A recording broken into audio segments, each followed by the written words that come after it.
Почитувани граѓани, на денешен ден, пред 21 година, кога Македонија се уште беше дел од Југославија, во која државниот апарат, војската и полицијата беа под контрола на федералните власти, во Скопје е одржано основачкото собрание на нашата партија ВМРО-ДПМНЕ.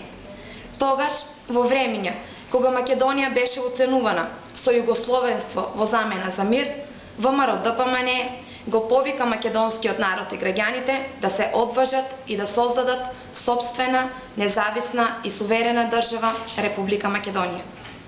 ВМРО-ДПМНЕ беше првата политичка партија која побара Македонија да има своја валута и војска, пасош, фудбалска репрезентација и надворешна политика со која суверено ќе ги уредува односите со другите држави во светот.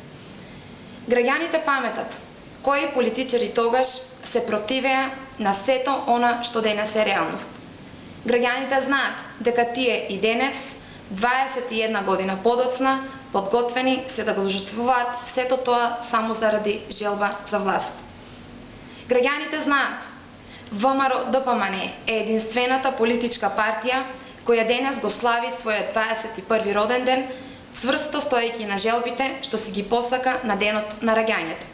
Затоа што тие желби и тогаш и сега беа и желби на граѓаните кои ги потврдија на скорешните парламентарни избори и посакаа по трет пат ВМРО-ДПМНЕ да биде политичката сила која нивните желби за просперитет и среќа ќе ги реализира со манифестот за реформи и развој. Затоа, за ние, членовите, симпатизерите и сите граѓани кои на скорешните избори гласавме за коалицијата за посреќа на Македонија, денес, на 21-иот роден ден на ВМРО-ДПМНЕ, посакуваме уште многу заеднички години исполнети со посветеност, работа и честност за заедничките желби да станат заедничка реалност. Среќен 21 роден ден ВМРО-ДПМНЕ. Ви благодарам.